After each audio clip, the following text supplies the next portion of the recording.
Welcome, baseball family. This week, we are going to talk about a legitimate lockout update, retirements that are in the news, and crossover athletes right now. 9+ Us presents the Baseball Together podcast with your hosts, Blackjack Brad and Kansas City Little Big Briggy Blue Eyes. And now, Baseball Together. Welcome back, baseball family, to this week's episode of the Baseball Together podcast. I am Brig, back in the saddle, and as always, I got your man Brad here. I think he's on this side. Yes, he is. Hey, Brad. Yes, I am. Good job, Brig. Very well done. Good job. Thank you. Appreciate Proud that. of you. That's a tough trick to do. You just don't know. You don't know which way it's going to go when you point. It's difficult. Trust me, I've messed it up a number of times.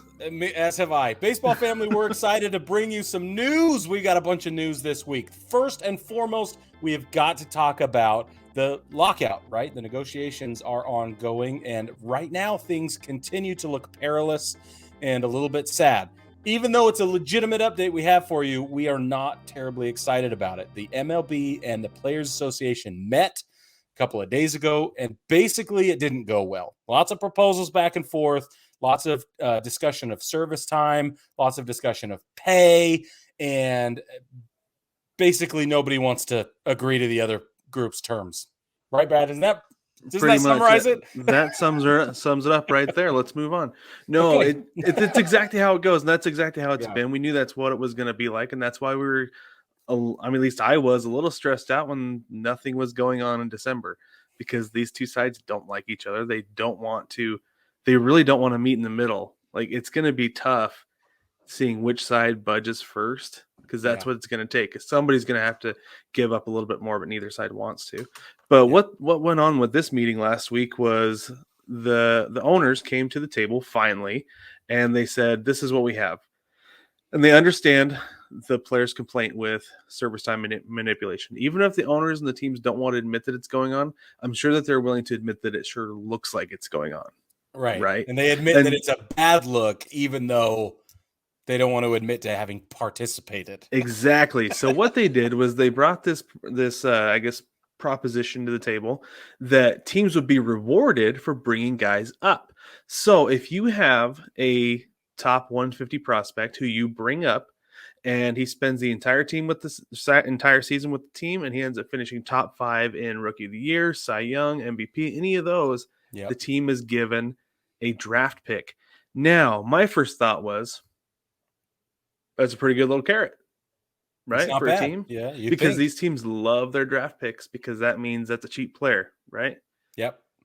But the problem that I have with it is that last season, the Mariners called up their number one prospect at the time, Jared Kelnick, and he struggled big time the first month and a half he was up. Like, I always go back to it as like an 0 for 38 stretch. Like, it was brutal. It was ugly. It was painful to watch.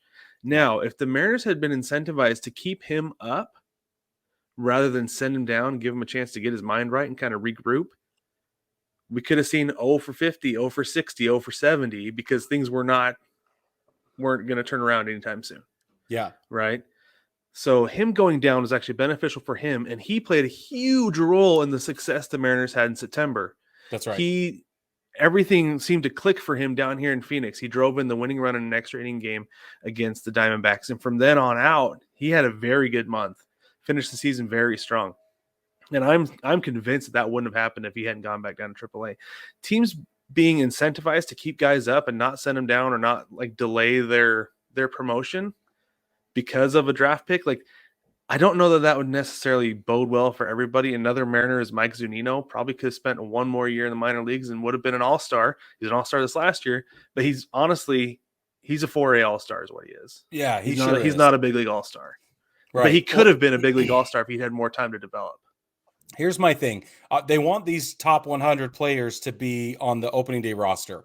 Well, if you're going to do that, you have to give us another roster slot, because we can't sit there and baby somebody or, develop somebody. Let's call it what it is. We can't sit there and develop somebody effectively while we're trying to win ball games, and every day counts. So if you're going to want us to keep the guy on the roster, that's okay, but give us another roster slot so we can do that. Call it the development roster slot or something like that, so that we know that person's going to get some looks at the big league level. They're in the clubhouse. They're being mentored. This is perfect solution for that 4A player who's almost there, is really, really close, and has the chance with the right culture, the right climate, the right atmosphere, coaching, etc. If they can give them one more roster slot, I think that would be a more agreeable, but that's not what happened. Well, and we saw that 26th roster spot come into play. Was it 2020 with the COVID season? COVID season, yeah. Yeah, and they were going to do that anyway. But what they had to do, though, was that the players had to give up 12 roster spots in September that they expanded only to 28 rather than to 40, because owners are like, I don't want to be paying 10 extra guys to be in the clubhouse who aren't big league players. It's like, right. Well, okay, but yeah, no, I think you're right, though. I think if they expanded the roster to 28 period, you would have more guys who have a chance to come up and develop at the big league level in a big league clubhouse who are beyond playing minor league baseball, but maybe aren't quite ready for the big leagues, because you see it a lot in other sports, especially in the NFL. You see teams draft quarterbacks and they'll sit them for a year, 2, 3. Aaron Rodgers is exhibit A of that. He sat behind Brett Favre for several years before the Packers ever gave him a chance. And I've seen it in the NBA with the Blazers. They drafted Anthony Simons. The kid came out at 17, wasn't NBA ready, but they're like, he's gonna be. Give him a year, maybe 2, and he's actually shaping to be a really good player for the Blazers right now. That's great. That's great. And you can see that happen more and more in Major League Baseball, rather than guys being forced to come in and be like, well, we only have 3 guys on the bench and you're one of them, so we need you to play. Even though they're not ready to play. They just need to be in the environment. That's right. And the problem is it's a pay issue again. Like here we go back again. Yeah. Because now you know the league minimum for a guy in the active roster is way more expensive than it is at AAA. So you have to take that into consideration, and that's probably why we haven't seen this come to the table. And it's a terrible shame, because that's what's the best thing for the players. It's probably the best thing to solve some competitive issues in the clubhouse and on the team. And it creates more slots, more jobs, more opportunities, etc. If everything didn't come back down to money, this would be easier, right? For everybody. Yeah, it would be. Yeah. Well, and the other thing too is that creating some competition in the clubhouse isn't necessarily a bad thing. I don't feel like. No. Like, the problem that Major League Baseball has is that a guy can be up at the big league level for an entire season plus, and then have a bad stretch, and then they're like, we got to option you down to AAA to get your mind right. But really, like, for some guys, it's like, okay, that's a great, like, some guys are like, yeah, I need it. I could use some reps with a little bit easier pitching, work on my mechanics, whatever. But for some guys, it's like, I've lost it. I'm never going to get back. Yeah. With that mindset, they never will. And so it ruins some guys. And that's one problem that baseball does have, despite like my love for the minor league system and the product that it produces at the top level, is that not only are you getting guys who are like the best of the best talent wise, but you're getting guys who are the best of the best, like mentally. And that's hard to do. Not everybody can do that. I agree. So we still don't have any progress towards spring training starting on time. Brad, do you think we're going to start on time with spring training, or at this point, is it really just not going to happen? I'm pretty pessimistic about it. I noticed that some teams, like I know the Diamondbacks, their spring training tickets went on sale over the weekend. Yep. And I was like, why would I drop $1 on that? Yeah, not even a single dollar. Yeah, it's not guaranteed. There's no way. Yeah. So, yeah, I'm not optimistic about spring training starting on time at this point, just because these two sides are still so far apart and unwilling to budge at all. Yeah, it doesn't look good. It doesn't look good for the long term at all. I totally agree. We have some retirees going on right now. Jon Lester has announced his retirement as well. He's been with 5 teams over 16 years, 3 World Series appearances, and is a champion. Championships. 3 Not times. Appearances. I'm sorry. Yes, I'm terribly sorry. 3 World Series championships with the Red Sox and the Cubs, 5 times All-Star. Your question, Brad, is I think on point. Is he a Hall of Famer? Now, I know we won't know for years, but right, we got 5 years. Now there was somebody in the VIP group on Facebook who outright said before anybody brings it up, he's not a Hall of Famer. And to that I say, sir, Yes, he is. Ooh. I would put Jon Lester in the Hall of Fame. Now, not only was he a 3-time World Series champion, he played significant roles on all 3 of those teams, especially as the Cubs coming in as a vet, somebody who had won it before on a team where Absolutely very few people had. That was significant to me. But really, I mean, I feel like he put together a strong career. Yeah. You know, I mean, a career 3.66 ERA. I don't put a whole lot of stock in wins. But he averaged 15 wins a year with a win-loss percentage of .631. I don't know. I feel like he belongs in the Hall of Fame. I don't know how I feel yet. I'm going to be honest with you. I don't know. I think part of me is worried that the Hall of Fame is getting presumptive a little bit. Like, well, here's another guy. We got to, he retired and we all love him right now. Got to find a way to get him in.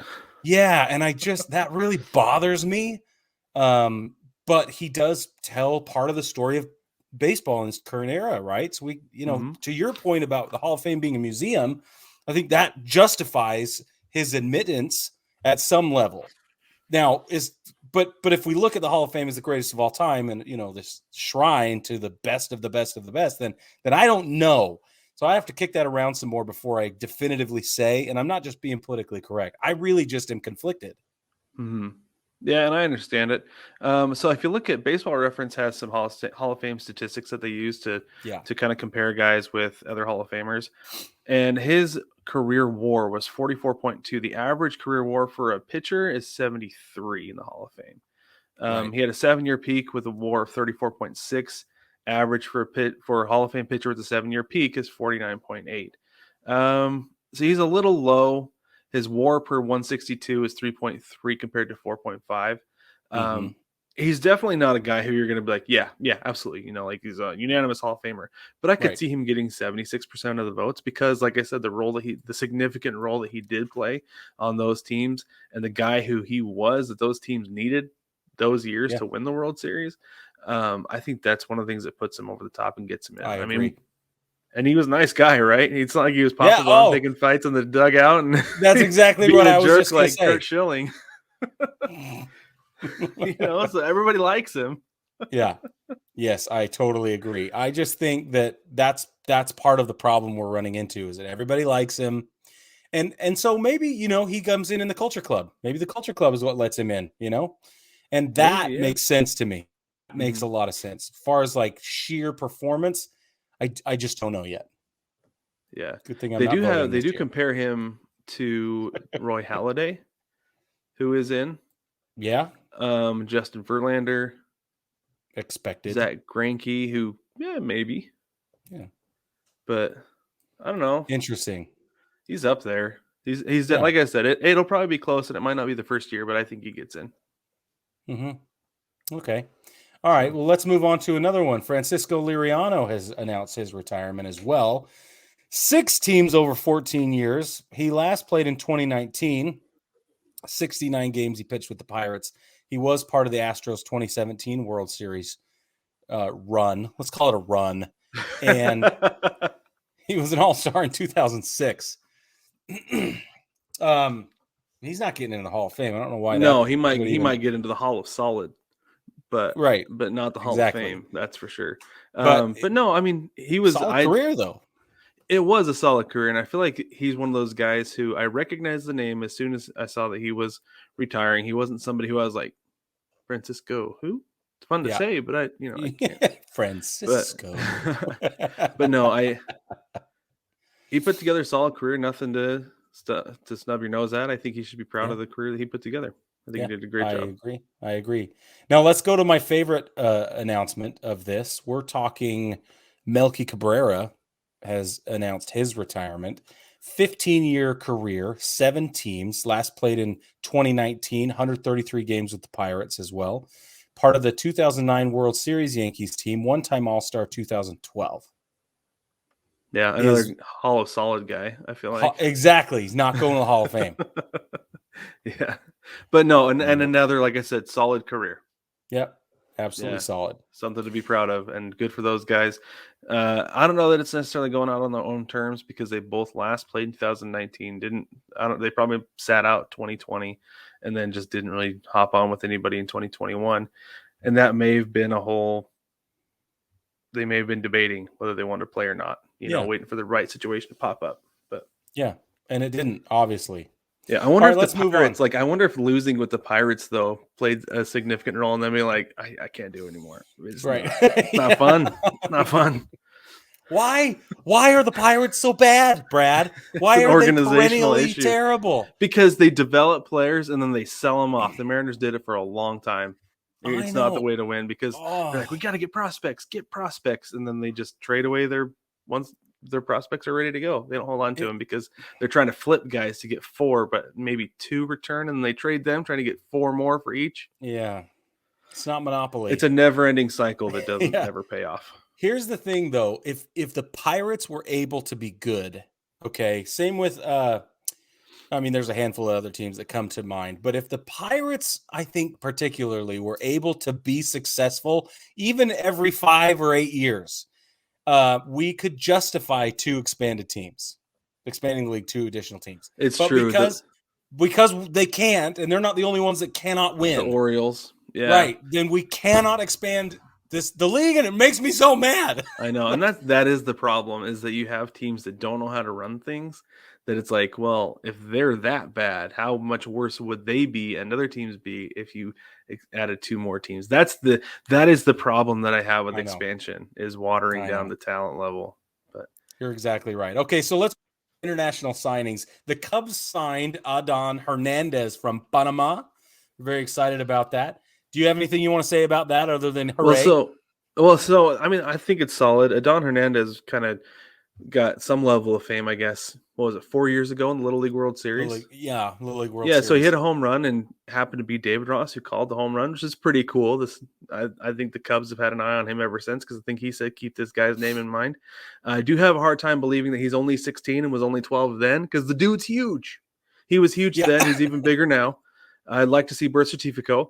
But I don't know, man. He's going to be good, though. He's going to be really good. Even if he is 20 right now, I don't care. He'll be really good for the Cubs. Yeah. And then the Yankees signed the #1 international prospect, Ramirez, from the Dominican Republic. I'm excited about that. You should be. How you feel? You should be. Well, he said something about how everybody should want to be a Yankee. He's right. And I know you feel the same way from your ivory tower. Well, it's just better up here. The air quality is part of why. I mean, that's only one element, but it is part of it. We'll get into the rest of why later. But the Nationals also signed outfielder Christian Vaquero from Cuba for $4.9 million. He was the #2 ranked international prospect. And I got to be honest with you. Go ahead. Oh, I was going to say real quick with that, because the Nats basically blew their entire international allotment on him. Oh, did they? They have like less than $300,000 to sign anybody. And so they're going to be like scraping, or they'll just, I don't know if they can roll it over, or maybe they'll use that as part of a deal with somebody else to trade for somebody, because there are a lot of teams that will trade for international slot money. Like the Mariners did it for a number of years, and that's how they ended up with Julio Rodriguez, I believe. But yeah, it's kind of a big deal. They spent that much money on the #2 international prospect, because that's a big deal. It's a really big deal. He better pay off for them, or it's going to be trouble. Either in a deal, right? A trade chip option, or he better bring it, really bring it. Yeah, I think that's really cool. I got to be honest, though, what I was going to say is I just love seeing guys come out of Cuba. I don't know why. Mm-hmm. It's maybe it's the I don't know. They're some of the biggest underdog stories in baseball. Yeah, exactly. Sports. And it's just fun. It's just fun for a lot of reasons. And then let's see, what else do we have? Ronald Acuna Jr., his brother Brian is now signed and is going to be working for the Twins organization out of Venezuela. So we're pretty excited about that as well. I know Brad was particularly excited about this one. I think it's cool. I love when brothers have a chance to play against each other, with each other, whatever. I think it's awesome that parents are able to like develop elite athletes at that level, not just one, but maybe 2, like the Molinas, right? Like Mama Molina's got to be awfully proud. right? Yeah. And really comfortable driving that Benz or whatever she's driving because they had to have bought her something nice. That's right. I like that. But yeah, Well, no, I think it's really cool. Seegers are the same way. The Seegers, yes, absolutely. Those parents are set up. Yeah, there's a few other examples, but those are really good ones. Okay, let's move on. The Red Sox hired Katie Krall. She's a development coach in AA Portland. That's the Sea Dogs. Now there are 2 women inside the Red Sox organization that are coaches, not just inside the organization. Let's be clear, but they're actual coaches. And this is really, really cool. She's going to be working, obviously, with Bianca Smith, who's the other member of the Red Sox organization, who happens to be a female coach. And the quote that I loved is, "It's kind of sad that it's still a big deal, but we are both really excited about it." Speaking of Krall and Smith. So, Brad, do you think it's kind of sad that it's still a big deal? Did you respond one way or another to that quote? Yeah, I mean, it's still kind of a novelty, right? Because like we were talking about off the air beforehand, that there are 11 women coaching in baseball as of today. Today is Monday, the 17th of January, and 8 of them have been hired since the start of this year. Yeah. So it still is a pretty big deal. Like, yeah, but it will be nice when it's not necessarily because then we don't have to hear about it, but because then it's normal. I want it to be normal. Yeah. You know? And that's something I think that's what she will means. be cool. Yeah. Yeah, I think that's what she means by that. I agree. Yeah. So when it is normal, it'll be awesome. But yes, in the meantime, let's get excited about it and let's encourage. Oh yeah. Encourage it as well, in baseball family, you're not going to hear the end of it with us. So right. We really hope that you're not off put by women in baseball, especially on the field and in coaching opportunities, because I'll tell you what, first of all, it's not going to stop. This is the beginning.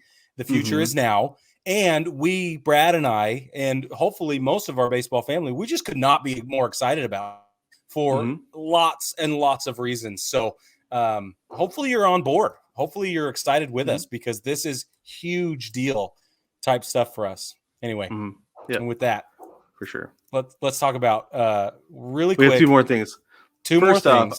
Okay, I got to talk about this one first. This I thought was so cool.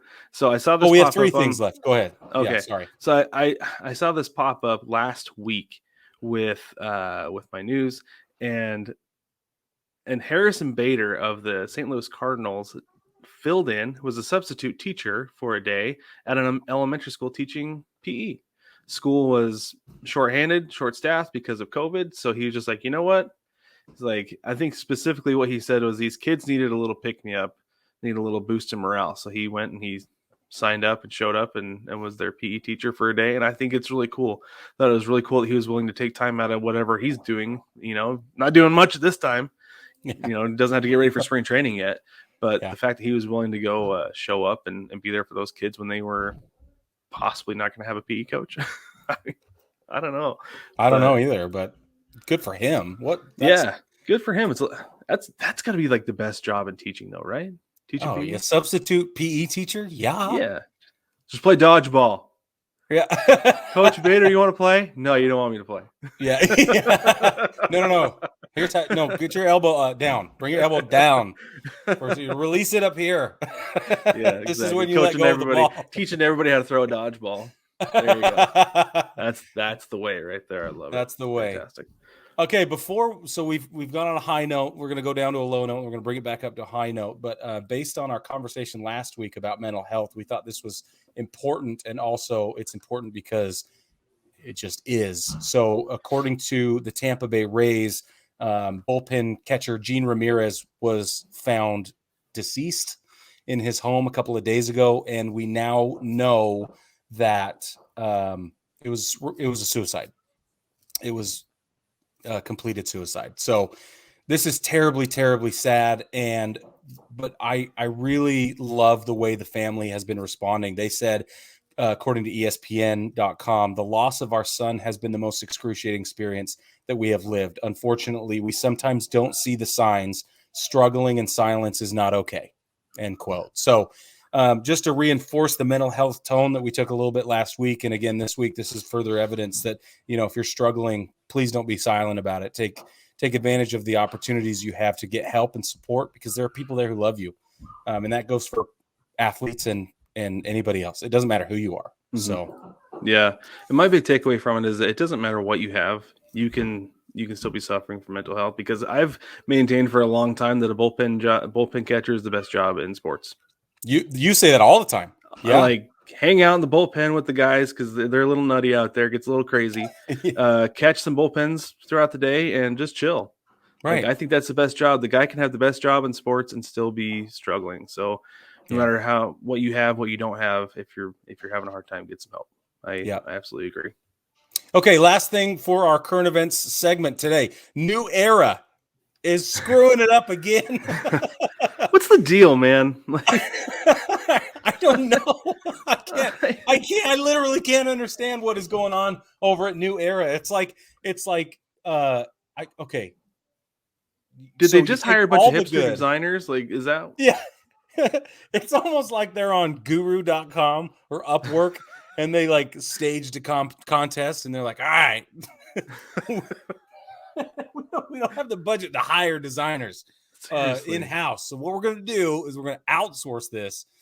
Anyway, it's like take everything Nike has done positively and find a way to flip it. Well, and even then, a lot of people think there's been a lot of negative with what Nike's done. And even like what you don't like I don't like what they did with the D-backs, but I take that over this. Oh, and man. A lot of what New Era has done lately, which is bad because I feel like I'm a New Era apologist. But man, so these are, what is it? It's like, first of all, they're bright red. I haven't seen anything that's not bright red. Every single one of them are bright red, which is fine. I like a bright red hat, but it's bold. It is, and they are World Series matchups. The whole thing is red, though. Like, there's Marlins logo that's done in red and white. Yeah. Please no. It doesn't work. And so on one panel, on one of the front panels, it has the team, and then it has the X, and then the other front panel has the other team. Along the seam, right? The center seam has the X. Yes. And it's not good. There's a lot of positively funny. No, there's a lot of funny reaction. I don't want to say that's positive because it wasn't positive reaction. No, a lot of good reaction. Like Talking Yanks, another baseball podcast. They said, at FBI, you see this? Baseball Brit said, just when you thought the MLB lockout couldn't get any worse. My favorite, though, I got to scroll down. Emily Nyman says, hats that are exclusively for parents of sons who play on different MLB teams. It's a niche market, but somebody's got to cater to it. She nailed it.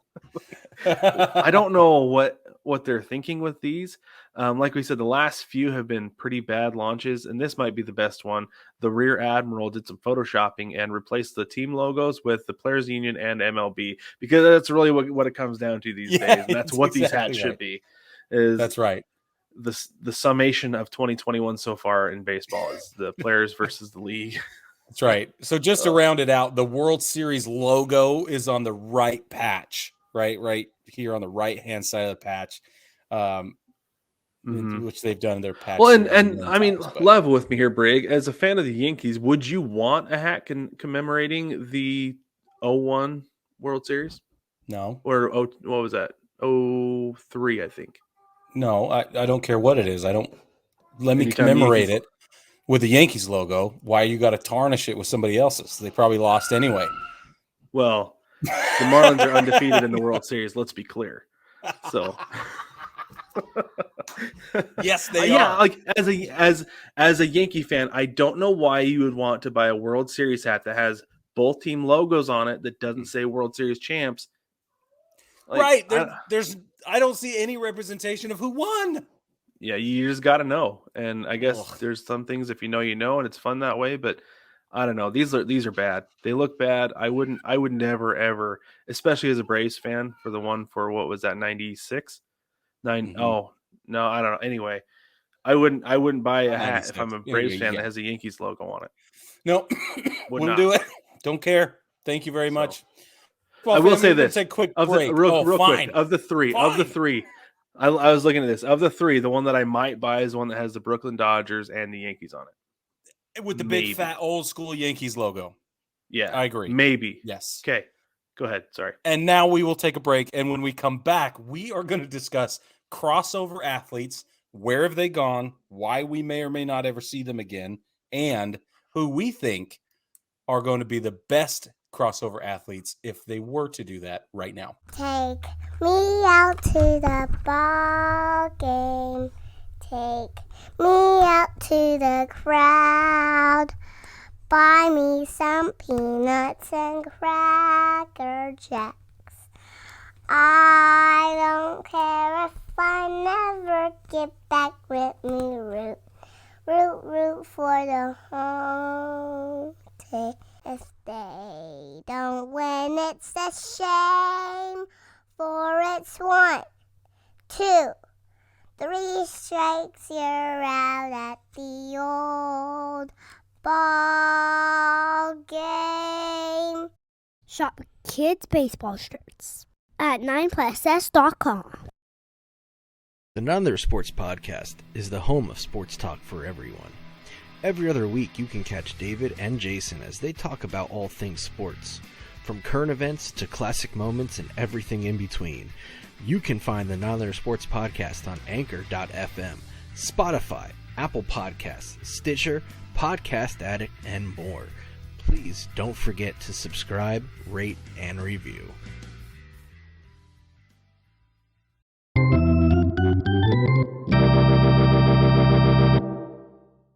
Welcome back, baseball family. So we talked a little bit before about crossover athletes. Now, I have to give credit where credit is due here, right, Brig? Because this is not a topic, honestly, that we came up with on our own. Somebody pitched this to us. This was from Sarah Davis, who said, who in baseball would make a great crossover athlete into which sport? And we got thinking, like, why don't we see crossover athletes anymore? Bo Jackson was a legend, right? Still is. People you have to use present tense with legends. You're right. And Bo knows, but people are still comparing any freak athlete we see to Bo Jackson. Dion Sanders was another famous crossover. Brian Jordan they all played baseball and football, which seems to be the easiest crossover to make because of the way the seasons line up, right? Yeah. Like football season starts beginning of September and is done by spring training, guaranteed, right? Even if you're in the Super Bowl, still guaranteed. And so it's easy to match that up. It'd be considerably more difficult with basketball just because the NBA finals go into June. But then other sports, anything. Anyway, so Brig, let's start with this. Why do you think is the biggest reason we don't see crossover athletes anymore? We don't even see guys crossing over from baseball to football anymore. Money is the reason. Yep. Here's why. I think teams on both sides of whatever sport you're talking about are saying absolutely not. You will not put on football pads if you are going to be on our roster. There is too much of a liability for you being injured. We are not going to take on that financial burden. We are not going to take on the burden of trying to replace you. It all comes down to money and the risk of injury. Now, along those veins, so just a few years ago, we saw this. Kyler Murray was the first round pick by the Oakland A's. Yeah, highly touted prospect. They paid him a whole bunch of money up front as a signing bonus, and then he went back to college. He was still in college playing football at Oklahoma, and then the opportunity came for him to be drafted in the NFL. And they're like, "Well, are you going to play both?" And the A's specifically said they would let him play both if he wanted to. Sure, they said that he could play football and baseball if he wanted. He chose football, and I think it's because he's a quarterback. I think if he had been a receiver, or especially a defensive back, he'd have been like, yeah, I can do both. Easy. No problem. But the fact that he's a quarterback, he needs to dedicate that time to his sport specifically so he can be effective for everybody else around him. It just takes, that's really what it comes down to for me, is time. Yeah, it takes that much time. We've seen Russell Wilson was also drafted. He was drafted by the Rangers. He's currently still to this day part of the Yankees organization. Yes, he is. And he still shows up for spring training and takes some reps with the organization. He still does. He does. Yep, he does. Now, I don't know that if the Yankees would necessarily bring him into the farm system full time, even if he retired from football tomorrow. I don't know. They might if he wanted to, but who's to say? know. But I don't know. To me, it really comes down to time because sports these days are so analytical and so detail oriented that if you don't have the time to go through and know every single detail, you're not going to succeed. Used to, and I'm not taking anything away from Bo Jackson and Dion Sanders. Those guys are obviously gifted and freak athletes. 100%. Like Dion Sanders is so good. Both of them, good. I feel like both of them were so good, especially at football. They could just show up. They could, yeah. And Bo Jackson, though, I mean, that dude ran the ball. Like it wasn't a low impact. I mean, not that football's low impact. Can't really say that, but it wasn't. He wasn't a kicker. Yeah. It's not. I mean, you grab the ball and you run the ball, essentially at its core. But it's a rough and tumble position. Mm-hmm. So I don't know. Yeah, and that being said, between the two of them, like I said, I feel like Dion could just show up, follow a guy around the field in man defense, and be very successful because he was that good. Now the way defenses are run and offenses are run, I don't know if he would have been a Hall of Famer doing that. And baseball is so detail oriented these days too, with the way that they're breaking down pitchers and spin rates and launch angle, everything that goes into it. Like, you can be a gifted athlete to a certain degree and succeed, but you got to get your reps in still. Because there are guys out there who are getting 50 to 100 times more reps than you if you don't have the time to do it, and they're going to beat you out for those positions. Well, and that comes back to politics and culture and stuff like that too. That stuff you can't measure. Right, where it's like, I don't see him ever. I don't know. Coaches are going to be like, I can't trust him. I never see him. I don't know what he's doing in his spare time. Right. So, and what kind of influence does he have on the team? And what kind of, mojo is he bringing to the clubhouse and all that stuff too? So because this is the thing is that Dion Sanders to me in the NFL, and not in the NFL, but in baseball was known as the burner, right? Yeah. I mean, the dude hit it inside the park home run on like a bloop fly ball one time, I think. Yeah. Billy Hamilton has that kind of speed, and he's been bouncing around the league. Yeah. Right. I think he's on a minor league deal right now. And so guys are not going to be that as successful now as they would have been 20, 30 years ago as crossover athletes. And I feel like that's why we don't see it nearly as much anymore. Maybe there will be somebody who will surprise us. Maybe we'll have a Kyler Murray who will come up and be like, you know what, if I switch positions in the NFL, maybe I can do it. But at the same time, guys aren't willing to sacrifice it because as a quarterback, he's making a whole lot of money the day he got drafted by the Cardinals. And he was going to have to wait to get that money with the A's. So I don't blame him, but so let's just round this off really quick. Guess what Dion's 40-yard dash time was? I just looked it up. I want to say he was like a 4.43. A 4.27. 4.27. Yep. I wanted to say 4.2, but I didn't think it was that low. Just to put that into perspective, Barry Sanders 4.37. Randy Moss 4.25. Bo Jackson 4.13. No way. 4.13. That is a lot of human beings to move that quickly. That is an enormous ball of muscle. I mean, he literally came in like a wrecking ball, right? Like, the dude was enormous. For those of you who don't know, like only know the name of the legend of Bo Jackson. Like to see somebody moving that fast would be terrifying. Terrifying. That's terrifying. Like I think it was Dion Sanders who said guys would make a business decision and not tackle. I think that's where that comes from. Making a business decision, not tackling Bo Jackson. Okay, just get out of the way. Man. Man. Okay, hold on. Bo Jackson. Let's do prime stats. Let's just see how big was he. Enormous. To be fair. Okay. Yeah. He was 6'1", 220 is what I have on Baseball Reference. 6'1", 220. 225, 6'1", 227 in the NFL season. He put on a little bit of water weight. He drank some more Gatorade or whatever. Yeah. That's a lot of human being. Oh, yeah. That's a big dude running at you that fast. Yeah. It is. Oh, my goodness. It is. All right. It's awesome. Yes, he's a legend. You should go look up Bo Jackson baseball and football highlights and just watch the magic because it's magic. It really That's is exactly magical. what it is. Yeah, truly. Rough. So along this vein, then, as Mhm. far as talking about crossover athletes, we can't pick our current top crossover athletes, like we said, because there aren't any Nope. true as far as baseball goes. True. Yep.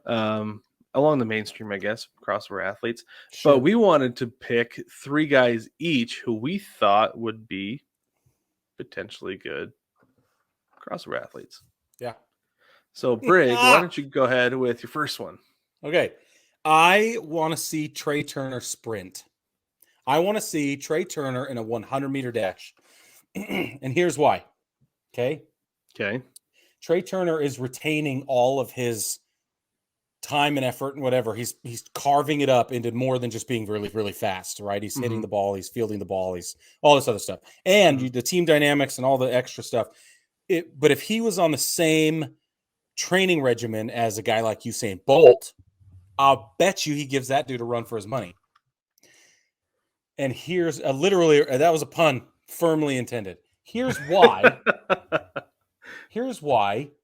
Old boy Trey Turner has a 147 bolts. Now, a bolt, according to Baseball Savant, happens, any run above 30 feet per second is considered a bolt in baseball. A competitive run, anything within a competitive attempt, according to Baseball Savant, is a play that's 27 feet per second or faster. And so the poor end of that is 23 feet per second. The high end of that is 27 feet per second, which is incredible. And 30 feet per second is considered elite. Okay. Trey Turner is running at 30.7 feet per second on average. Wow. So I did some math because I love math. Okay. No, I don't. And 30. As long as you don't do it on air, I think we're good. 30 feet per second converted into miles per hour Okay. is 20.931 miles per hour. That dude literally sprints almost 21 miles an hour. He'd get a ticket in the school zone. Yeah, that's right. Okay, so Usain Bolt, his speed is 27.33 miles per hour. Okay, so, but Usain Bolt is doing nothing but run. Sprint, nothing but sprint, sprinting. Yeah, he doesn't even run 200. Yeah. No, and he's not. He's obviously retired now, but he wasn't hitting the ball. He wasn't fielding the ball. He's not throwing the ball. None of the other stuff. None of the clubhouse dynamics. He's not retaining any weight to put barrel on bat or on ball and drive the ball. None of that. So I really believe that if Trey Turner were to lean out a little bit more and get himself in sprint shape, he could literally go as fast as Usain Bolt. Now, the other thing I will tell you is that Usain Bolt's world record set is only tracked, his top speed is tracked between, I think there's a range, I forget where it is, but there's a 20-yard range or 20-meter range within the 100 meters where it's clocked, and I think it's between 20 and 40 meters, meter 20 to meter 40 along the 100-meter range is when it's clocked. But I can't remember exactly what it was. So he only averages 22 or 23 miles per hour, Usain Bolt, along the entire 100-meter sprint stretch. Okay. But he kicks it into a different gear at the end and then it changes the average, right? So he has segmented the 100 meters into different speeds, at least in his world record setting his distance. Yeah. Anyway, that's why I think I want to see Trey Turner. If anybody's going to cross over, I would love to see Trey Turner sprinting. Interesting. That'd be good. I'd be down for that because, yeah, like I actually checked, and he is 3 inches shorter than Usain Bolt, which I think it could be significant. Totally. But at the same time, the fact that the dude has enough speed, has the speed that he does with where he's at currently. Yeah, he had the fastest sprint speed this season in baseball. For sure. The only other baseball player that's even in that same league as him is I have Jose Siri at 30.4. Yeah, and Tim Locastro is also at 30.7. Yeah. Those are the only two. That's it. Yeah, that's everybody crazy. And competitively, we're looking at Lo Castro is at 44 competitive runs, 257 Trey Turner. So Trey Turner's statistics are firmly set. Mhm. They're stable. Yeah. Whereas Yeah. Lo Castro, obviously, he's still in the minor league system playing for the Yankees, right? So Yeah. anyway, what about you, That's Brad? solid. I like Thanks, that. man. Well, I'm going to go with one of my big hitters first. I'm going to go with Mookie Betts. Yeah. So obviously Dude's a genius.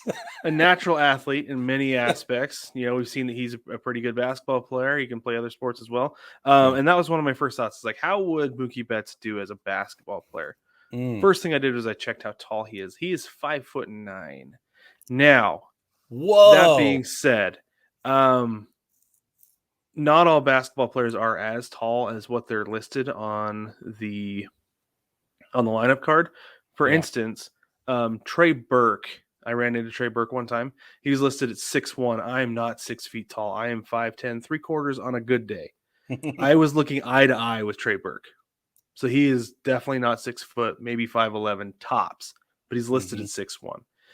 I do think, however, that 5'9" is a little bit short to really succeed and thrive in the NBA. So actually what I did with Mookie Betts is I have him on the PBA as a professional bowler. Yeah. Oh, for sure. You've seen him bowl? He just bowled another 300 last week. Yeah. And I say another because he did it like a year ago too. Exactly. He would compete. Yeah. He would be competitive, and he would do very, very well. 100,000%.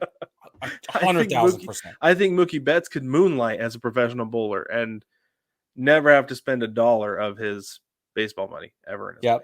I agree with you. I think he'd be outstanding as a professional bowler. So I don't have all the advanced metrics like you did, Brig. I'm sorry, but Mookie Betts is a bowler. That's the last you'll hear from me on advanced metrics. All right, Brig. Who's your next guy? I'm gonna go with. Hold on, I gotta get this. I had this a thought really quick. I want to see Madison Bumgarner really sink into rodeo. Yeah. I mean, I know he's in rodeo and he does it anyway, but I want to see him really do it. And I want that name to go away. Mason Saunders. Like, I got it. It's cool. And it's funny and all that, but let's give Mason Saunders an opportunity to come out of the closet a little bit and just be who he is, which I think at his core is a rodeo dude. He's rodeo's all-star. So I think that if he dedicated all of his time to rodeo, it could be a lot of fun. And I don't know anything about rodeo athletes and how their career span works, what peak ages are and different things like that. I have no idea. But I think that with the way his career in baseball is going, he might have a great opportunity to be a rodeo star, depending on how old you can be and be a great rodeo. Yeah. Well, I think it depends on the event because he was doing calf roping, right? Uh-huh. I feel like that's something you can do for a while. You think? I don't know, but I would think so. I mean, you and I were taught how to do it by a man who was in his 60s and had MS. And had MS and did it very 65. Well still. He was 65, had MS, and taught us how to rope. Yeah. We were roping chairs, but it worked. Right, and each other, but nonetheless, he taught us how to do it. But no, I think he could do it. I think he could do it after his baseball career is over. I think, and I'd go watch him. If he did one of the local rodeos down here in Phoenix, I'd go. It'd be fun. Well, the roping capital of the United States is in Wickenburg, Arizona. It's not very far from where you are anyway. That is a major stopover on the rodeo circuit. And I could get a hot dog on the way home. Adventure's first stop. That's right. That's right. Most certainly. Yes, very good. I love it. Okay, go ahead. What's your next one? All right, my next one. I have Mike Trout. I always make jokes about how Mike Trout leads the league in neck girth every year because the dude's enormous. He's out there playing center field. He looks like a linebacker, and I think he would do very well as a linebacker in the NFL. I just wanted to compare his size to another linebacker who I am familiar with. So Mike Trout is 6'2", 235. Yeah. Bobby Wagner for the Seahawks, who, by the way, is going to be a Hall of Famer, just so everybody knows, I called that one a while ago. Anyway, he is 6 foot 242. So Wagner's a little bit thicker, but I think if Trout were to be like, you know what, I just need to bulk up a little bit more for football season, he could do it. He could do really well. Between the speed and the sheer strength and just like size of his body, I think he would be, and freak athleticism. I mean, I'm sure he played football in high school growing up and everything, was very, very good. I think he would be an outstanding linebacker. I wouldn't want to mess with him, but I don't want to mess with most people. So, I mean, there's that. But no, I think he'd be really good for, especially like with the Eagles, his team. Like, I bet if they were like, Mike, we could really use you. Like, yeah, dude, I'll step on. Awesome. So, I think Mike Trout would be good in the NFL. That's cool. That's really cool. And honestly, I don't think it would take much for him to acclimate either, because guys love his athletic ability, like we talked about, Dion Sanders. Yes. Like, he might be able to just go in and there's like, just follow the quarterback. He'll be fine. Yeah. Oh, I agree with you. So that's cool. All right, number 3, who you got? Well, I'm torn because I have more than 3. Oh, wow. Okay. Yeah. And it's funny because the more I started thinking about it, and the more now that we've talked about it, I'm like, this guy. Yeah. So, and all kinds of different sports. So I don't know. Should we do some honorable mentions before we get our favorite in there, or should we? I only have one more. Okay. I made a point to just have 3. So I mean, You're you so go ahead and give me an honorable mention, because I want to hear. I don't know if you took the guy off the list, but the one that we talked about before, I want to hear what you think. All right, I have 2 honorable mentions. 2. Okay. 2, and we've both discussed this, but then I have one that I really, really want to talk about. Okay. Okay. All right. So my number 1 honorable mention is Trevor Bauer. I want to see him play chess, because I think the dude is brilliant, and I don't think he's socially capable all the time, but I think that's part of the same thing. I think that's you know what I'm saying? So yeah. I really, really, really want to see him on a sport that doesn't have any other teammates. There's nobody to make upset. There's but a sport that is also perfectly accepting of crazy, wild personalities, big, bold personalities, right? Lots of I don't know. I don't want to say what I want to say, but you know what? You get what I'm saying. Well, by the way, real quick, happy birthday, Trevor Bauer, today. Hey, happy birthday, Trevor. Happy birthday, Trevor Bauer. But I think the dude is brilliant, and I want to see him play chess. So that's my first honorable mention. I think it's a good one. Thank you. And then this is the one you were worried about or excited about or whatever. Daniel Vogelbach. Okay. I think it's easy to say, oh my gosh, I want to see him play linebacker or tight end or something like that, right? Makes perfect sense. But actually, he's a little small and he's really slow. He's not going to be playing tight end, linebacker, or even he'd probably be a defensive end. Yeah, he still couldn't play defensive end. He's only 6 feet tall, and he's really slow, like really slow. Defensive tackle. Yeah, he's way too small for that too. Aaron Donald is 6 feet tall, and he's like the best tackle in the league right now. Yeah, I know. I'm just saying. He's an anomaly. Okay, I'm not seeing it happen. Okay, go ahead. I want to see him bowl, though. I want to see Daniel Vogelbach, because can you imagine with a 13-pound ball, that dude is flinging that. It's like a dart. Right? It'd be like throwing darts, and he could probably get it on target. Now, if you put an adequately sized ball in his hand, it would be like Bo Jackson running. He would need defensive line. Need like those Fred Flintstone sized finger holes, though. Exactly sausages. Right. I just think that if he got the biggest regulation size ball, and with all of his, because look, he plays first base. He's incredibly coordinated. He's talented. He's got some precision. He's flexible. He's the dude is an athlete. Like, let's not make any qualms about that. Right. But if you got him in a bowling alley, I think it'd be really fun, and I think he would crush it, honestly. And he would probably fit in really well too. Let's be honest. And he would. He totally would. He totally would. Crushing beers and eating nachos with everybody. Exactly. It's like if you thought Babe Ruth, what other sport are you going to play, babe? He's bowling. That is what he's doing. You're right. Right? I think that's awesome. It's perfect. All right. So Vogelbach. There we go. All right. Now, do you have one more? I do have one more. You want me to go? Do yours. I've been waxing. Go ahead. Okay. All right. My last one is one of my favorite players, a guy who I like a lot. Is very athletic. I think would do very well in another sport. I have Fernando Tatis Jr. the third. And I think he would do very, very well as a soccer player. And this has maybe a little bit to do with his upbringing, but mostly because, like, have you seen that dude's feet? He is so good on his feet. Have you seen his feet? All the time. All the time, Brick. What are you watching if you're not watching his feet? But no, like the way your Reddit looks like. No, the way, like, he slid into second and kept his foot on the bag by doing the splits. He dodged the ball coming at his head at the plate by doing the splits. Like, the guy is limber. He is athletic. He does that little dance move going around third base, when he hits a home run. Like, I think he could do masterful things with a soccer ball and be very, very good on a soccer field. And I would love to watch it, especially since, like, with his size, he's 6'3". He could dominate a lot of guys on a soccer pitch. Like, just physically dominate them. Yeah. Go up, get a header. I think he would do really well on a soccer field. Amazing. But that's just me. Okay. I love it, actually. It makes a lot of sense. Excellent. Okay, for my final pick, I'm going to go with Aroldis Chapman. Aroldis Chapman stands at 6'4", and he's at a pretty lean 218. Right now. That's where he's listed.